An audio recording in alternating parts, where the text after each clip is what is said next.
régimen de seguridad sanitaria y de los pacientes, llamada Ley Nicolás. Aquí tenemos dos proyectos que hemos considerado largamente. Aquí hemos escuchado desde equipos de trabajo de hospitales, profesionales, distintas instancias de organización de los usuarios del sistema, y también hemos escuchado dolorosamente historias de personas que han perdido seres queridos por prácticas que deberían haber sido diferentes. Así que llegar a esta discusión hoy con dictamen habla de haber escuchado a todos los actores y haber consensuado, y nuevamente muchísimas gracias a la amplitud de todos los diputados y diputadas, y gracias a los asesores y asesoras que han logrado un dictamen único para poder tratar los proyectos de ley presentados por el diputado Ketlas y otros y otras, y la diputada Macha,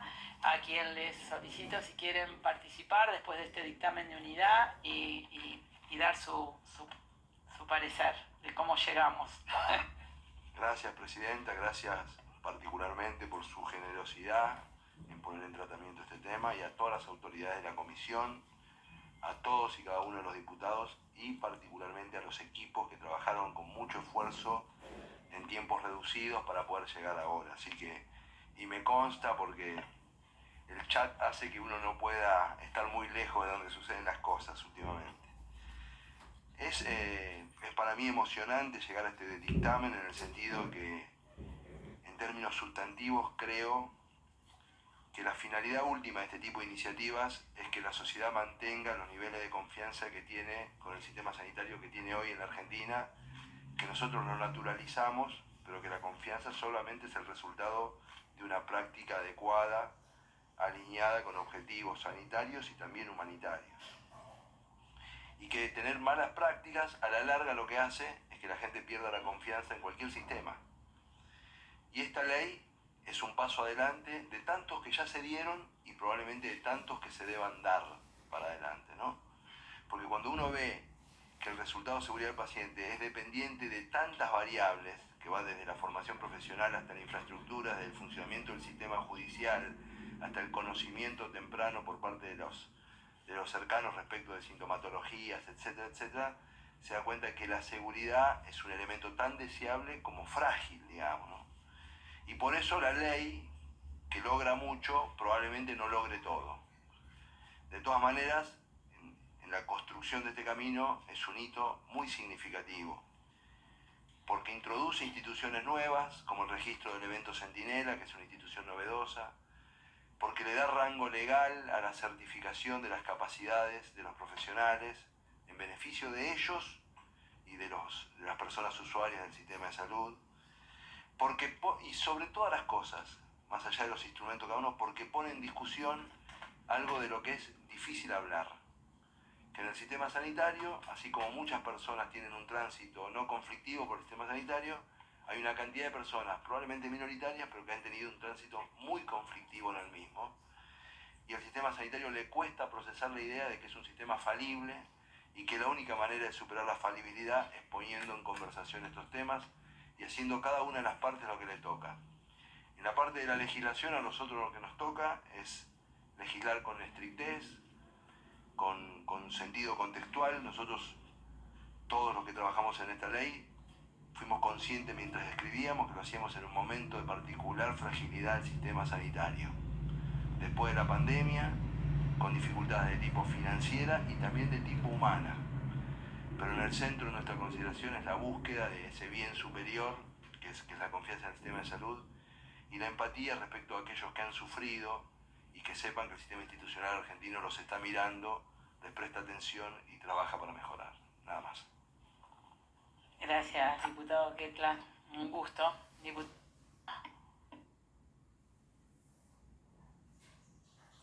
Muchas gracias, Presidenta.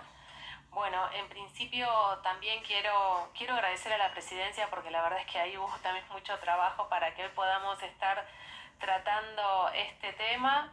a todos los asesores y asesoras de diputados y diputadas, porque me consta como a todos y todas que han trabajado y mucho y que han estado todo el tiempo tratando de esto, de lograr el consenso. A las organizaciones que le pusieron letra y que le pusieron letra también a este proyecto enmarcado, sostenido por profundos dolores irreparables. Y me parece que en esta instancia de poder convivir con esos dolores irreparables, una forma, y tiene que ver con esto, con ver cómo comunitariamente y socialmente trabajamos para que esas situaciones no vuelvan a repetirse. En el caso del proyecto que nosotros presentamos, que hoy es un consenso, pero que en un momento tuvo que ver con un anteproyecto, me parece interesante también destacar que sale de los propios trabajadores y trabajadoras de la salud, ¿no? Porque esa es una preocupación para quienes somos usuarios del sistema de salud, pero también para quienes trabajan o trabajamos dentro del sistema de salud. Y me parece que esto también es un rasgo bien interesante. En la redacción participaron la Dirección Nacional de Calidad en Servicios de Salud y Regulación Sanitaria, dependiente de la Subsecretaría de Calidad, Regulación y Fiscalización y Secretaría de Calidad en Salud, y miembros del Comité de Seguridad del Paciente, doctora Graciela Berenstein, miembros de la Oficina del Paciente y Comité de Ciudadanía Sanitaria del Hospital Nacional Profesor Alejandro Posadas. Y me parece que en este sentido estamos en esa búsqueda de... Así como Daniel decía recién que antes era el médico y los auxiliares, y aparte el médico, no la médica, no es casual, ¿no? En esa construcción también de autoridad, y de una autoridad muy vinculada, si se quiere, al disciplinamiento, al control también, y a marcar esto está bien, esto está mal, pero sin esa conversación y sin esa necesidad que tiene la práctica sanitaria de poder tomar en cuenta la voz de las personas que acuden al sistema sanitario. Entonces me parece que en este sentido este proyecto, Ley Nicolás, además de este proyecto que lleva el nombre de Nicolás en homenaje a una de las víctimas de esta situación, y Ley de Calidad y Seguridad Sanitaria, porque creo que en ese sentido poder contar con distintos protocolos, espacios que permitan acompañar los procesos de salud, enfermedad y cuidado, son también parte de la posibilidad de construir una práctica sanitaria que no avance o que no dé lugar a situaciones de esta índole, a situaciones irreparables, daños irreparables. A mí me parece interesante también destacar que este es un proyecto que se basa en la prevención, y por eso apuntamos también a las instancias de capacitación, tanto en la formación de grado como en las residencias, poner en discusión lo que significa la seguridad sanitaria y la calidad en la atención, desde un lugar, esto que decía recién, de interacción democrático, donde también tengan lugar comités y de pacientes, de usuarios, porque en definitiva cuantas más miradas haya sobre esas prácticas, y más democráticamente también vamos a poder construir una salud diferente, que es lo que queremos. Y en este sentido, a veces las situaciones, también me parece interesante poder tener en cuenta que dentro de las prácticas, como cualquier práctica social, hay errores humanos, y que esos errores, en la medida en que se puedan registrar, pero también poner en discusión en el marco de esta propuesta que estamos haciendo, y que sea esto que se plantea como el concepto de cultura justa, ¿no? Que sea desde un lugar imparcial, para que esos errores sean reconocidos y puedan ser reparados, y en la medida en que eso se pueda de algún modo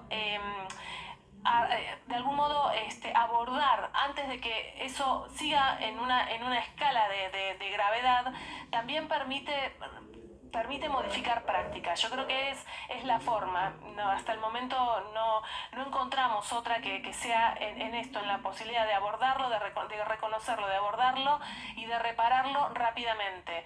Porque cuando vemos eventos que son más graves, seguramente hubo, antes de llegar a esa situación, una cadena de errores que no fueron atajadas a tiempo, que no fueron discutidas, que no fueron puestas con una mirada crítica.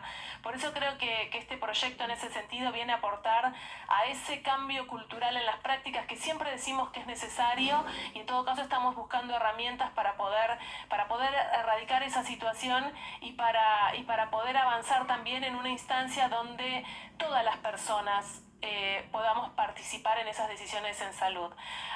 Y finalmente creo que esta posibilidad de que los pacientes, que es un derecho, que los pacientes y sus familias puedan saber cuáles son las decisiones que se toman sobre su cuerpo, sobre el proceso de enfermedad que está pasando, que tenga la información es central para poder saber cuál es el proceso que viene, cuáles son las decisiones que un equipo médico propone, pero que también el paciente y su familia pueda tomar ahí un rol protagónico. Creo que es parte también de lo que buscamos cuando pensamos en un sistema sanitario más democrático y más eficaz también. Gracias. Muchas gracias, diputada. Excelente también participación. Escuchamos si alguna otra diputada. Vamos. Bueno, gracias, señora presidenta. Yo quiero felicitar a los dos, al diputado Ketla, a la diputada Macha, por la iniciativa. Uno que ha estado y ha trabajado 30 años en los hospitales públicos, y cuando uno escucha que hoy sale un dictamen para una ley que tiene que ver con la seguridad del paciente, realmente me pongo muy tranquila, porque digo, no tiene que ser una casualidad que a uno le vaya bien cuando se atiende en un hospital, no tiene que ser una causalidad, tiene que ser la causa de muchas cosas que se hagan bien. Y cuando uno habla de los errores médicos adversos que ocurren, médicos me refiero a todo el equipo de salud, y que ocurren en distintos hospitales, así sean en los países más desarrollados y en los hospitales más famosos del mundo, también ocurren estos errores médicos, ¿no? Y cuando nosotros intentamos del año 2017, yo como ministra de Salud, intentamos hacer una base de datos de cuáles son los errores médicos anónima. Existe, si bien hay estadísticas, pero estas estadísticas hay su registro, hay que decirlo, hoy por hoy hay su registro. Yo creo que esta ley tiene varios puntos muy interesantes. Por un lado, registrar el registro único que tengamos para que todos podamos compartir, y en base a ese registro, a cuáles son los motivos, aprender para que esto no ocurra. Es decir, también, como decía la diputada Macha, tiene que ver con la prevención. O sea, nosotros sabemos cuáles son los errores médicos más frecuentes que ocurren en nuestro sistema de salud. Lo conocemos, los vemos, pero nunca están documentados. Documentar eso nos va a permitir a nosotros la prevención de eso, porque vamos a estudiar sobre eso, vamos a poder trabajar. Pero esto va de la mano, siempre lo digo, de la calidad, de que los servicios deben acreditar en calidad. Siempre digo lo mismo, y es, la calidad en salud no es una opción, sino es una obligación. Y cuando uno habla de procesos, certificar calidad en distintos servicios, también habla en cierta medida de seguridad del paciente. Por eso, yo creo que esto es un avance muy importante. Hay que estar muy de cerca con la reglamentación de esto, porque yo creo que tiene que ver con que haya referentes en distintas instituciones públicas y privadas de seguridad del paciente, y que nos dé la tranquilidad de que no va a ser por casualidad que nos vaya bien. Tiene que ser una constante que nos vaya bien, que cuando vaya mal sea por alguna situación muy compleja, y que realmente, porque también hay que decirlo, los que somos médicos sabemos que existen las posibilidades, no podemos garantizar el resultado, pero sí podemos disminuir los riesgos y tener ese paciente el menor riesgo posible ante esa situación. Tampoco podemos decir y garantizar el 100% de seguridad, porque hay distintas maneras que reaccionan los pacientes ante distintas circunstancias. Sin embargo, hay una franja muy grande en la que uno puede disminuir ese riesgo adverso, que sí lo podemos hacer, y no estoy hablando solamente del médico, sino de todo el equipo de salud, que sí lo podemos hacer.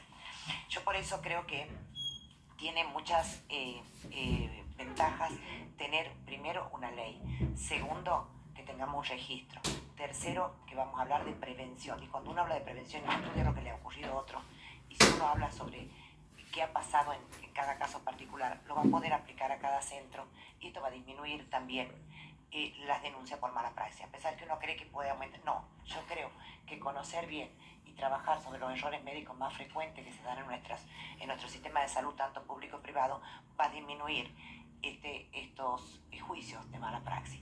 Y además, yo me he pedido y agradezco que se haya también puesto en el inciso G, que esto sea documento y que se ha visto, puesto a la vista de las personas para que sepan que existe esta ley, que se pueden acercar y preguntar o asesorarse acerca si es un error médico o es alguna situación particular del paciente.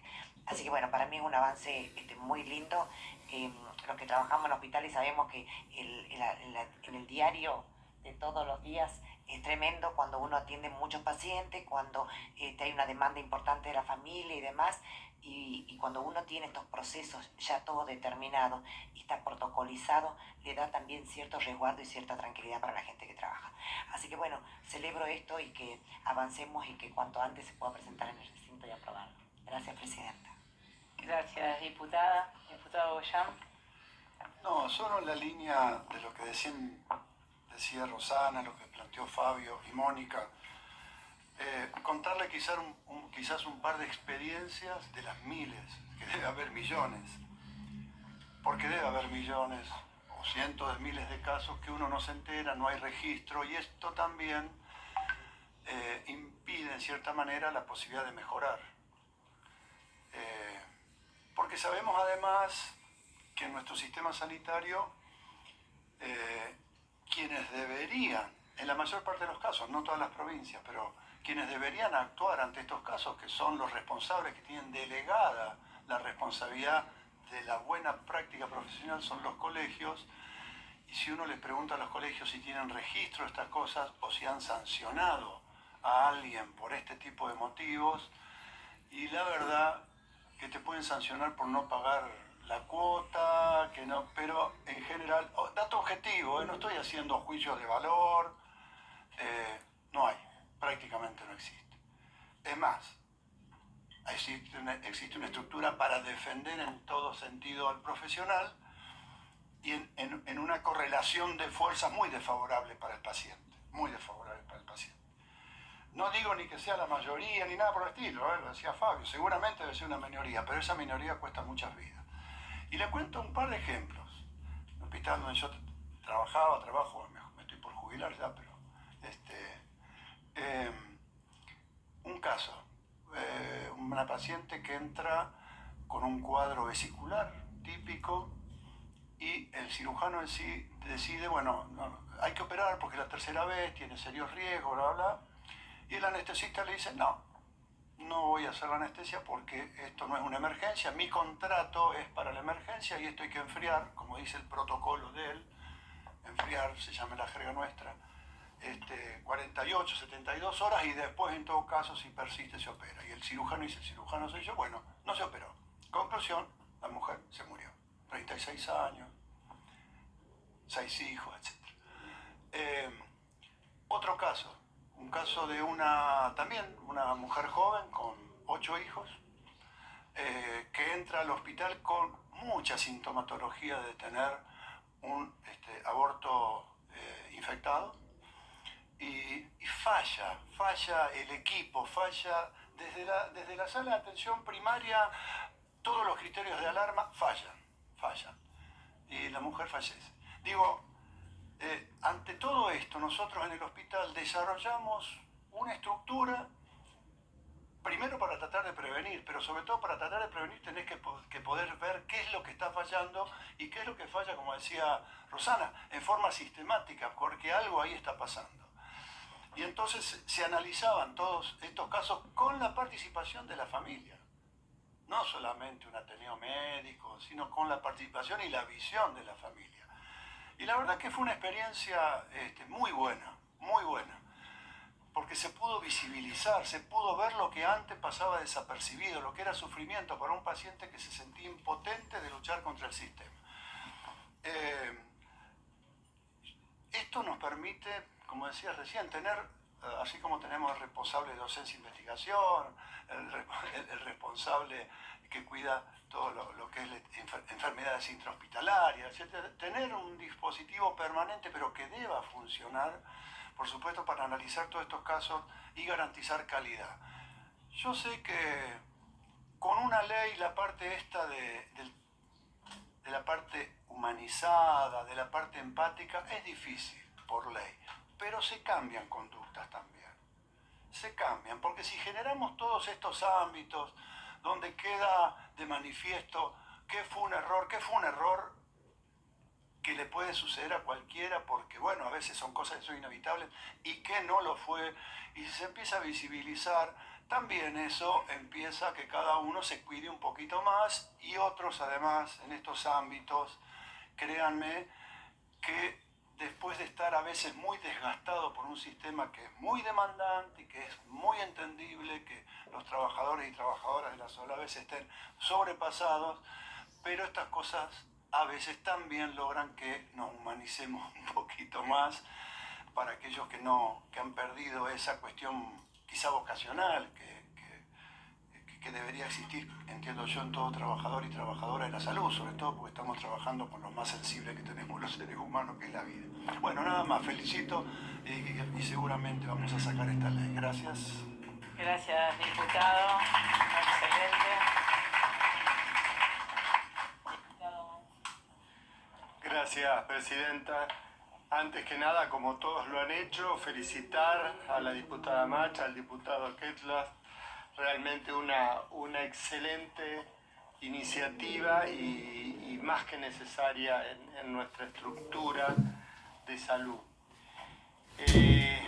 Primero una pequeña observación, pero antes tengo que decir que me consta del empeño que han puesto los asesores y asesoras de todos nosotros para tratar de encontrar la mejor ley, la mejor redacción.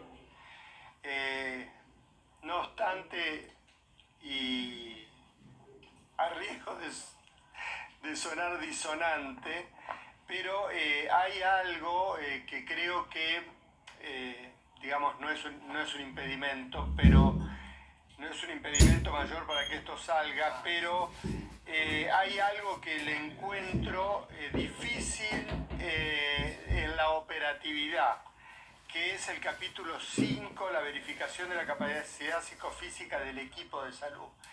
Tal vez eso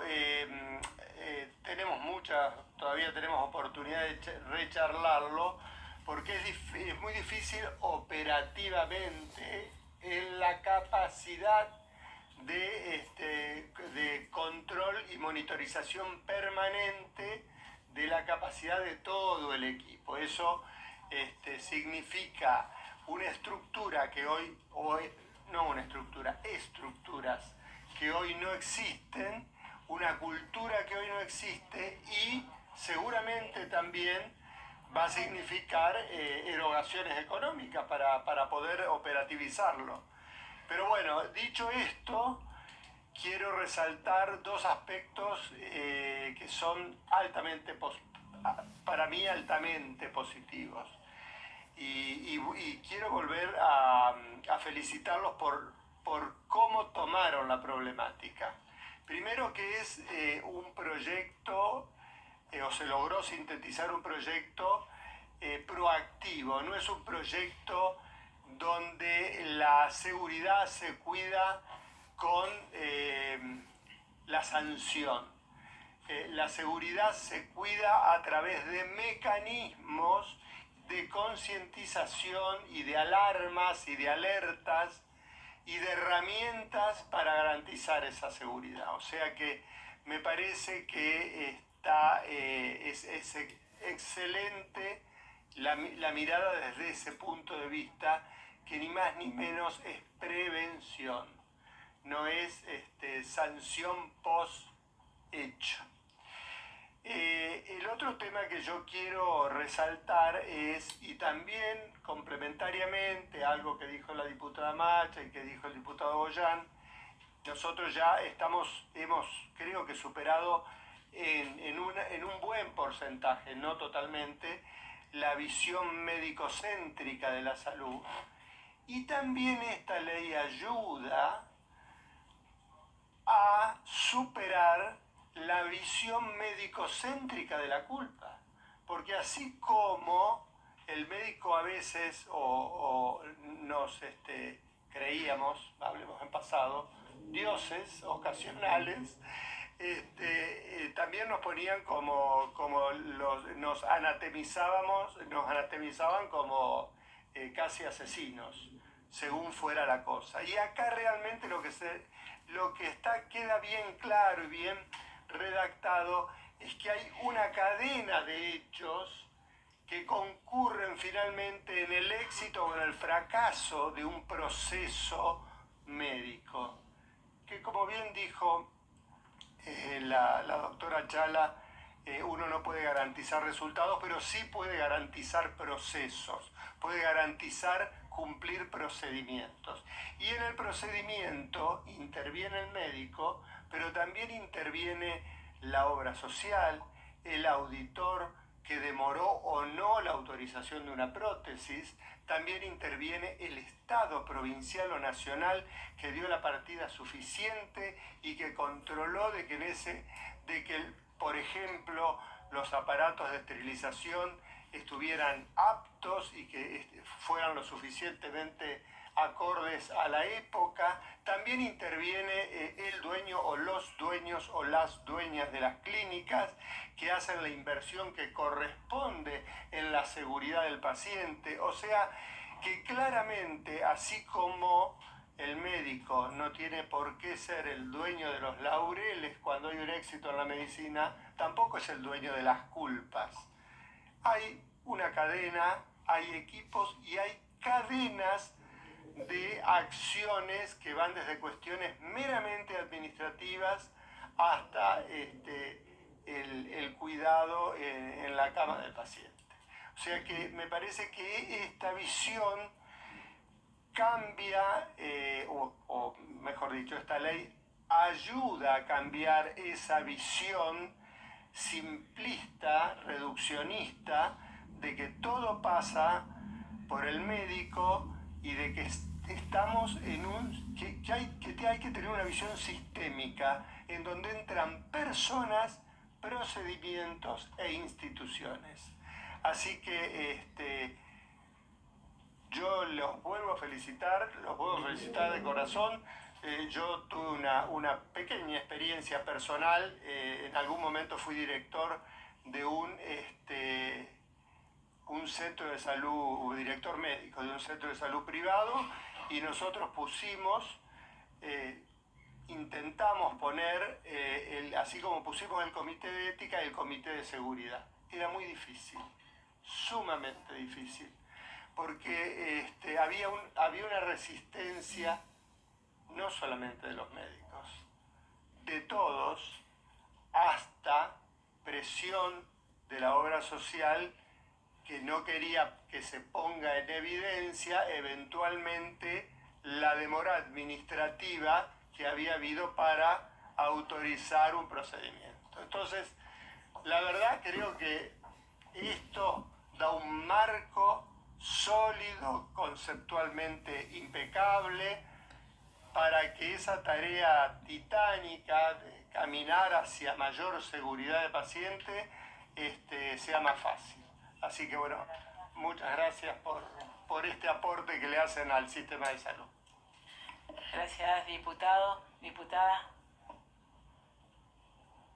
Gracias, presidenta. Muy brevemente, obviamente felicito a la comisión. Es una comisión que nos ha dado muchísimas alegrías el año pasado y este año también. Hemos sacado muchos dictámenes, siempre el enfoque es interpartidario y además lo que sacamos son leyes necesarias. Así que la verdad que felicito a los dos proyectos, a los diputados que han trabajado. Coincido obviamente con el diputado Mansi, acá no hay penas, hay prácticas y tenemos que transitar esas buenas prácticas en la medicina, me parece muy bien, pero ya que nos ha dado tantas felicidades y están todas las autoridades, voy a hacer un pedido. 40 años de democracia, ninguna ley para la salud mental de niños, niñas y adolescentes en el país. Necesitamos avanzar, eso es un proyecto que tenemos acá, que es el primer programa nacional de salud mental para niños, niñas y adolescentes, Crecer con Salud. Lo sacamos del modelo de atención del Hospital Gutiérrez y está funcionando en muchos dispositivos. Es terapia multifamiliar en dispositivos de atención primaria. Tenemos que tener ese piso para que ese 10% que está en la ley para salud mental y que no se cumple, ningún gobierno lo cumple, no llega al 1,4%, no sea adultos y niños todos distribuidos. Necesitamos mencionarlos con nombres propios para poder tener un presupuesto. Es fácil, baja la medicamentalización, está aprobado, tiene premios internacionales. Tenemos que nacionalizarlo, así que se los pido a ver si por ahí termina el año y podemos darle a los niños y adolescentes de Argentina un programa propio en salud mental en el país. Gracias. Gracias, diputada. Bueno, como obstetra no puedo dejar de mencionar esta semana, que es la Semana del Parto Respetado, que nació acá, nació en el Congreso en el año 2004, con la ley 25.929, y ha cambiado la maternidad de todo el país. Así que bueno, ha sido un trabajo importante de este Congreso y no quiero dejar de mencionar porque hoy estamos hablando de otro tipo de maternidad, maternidad inclusiva, humanizada, respetada, y esto se logra con estas leyes, o sea que tarde o temprano yo creo que esta ley también va a pasar por lo mismo. Gracias.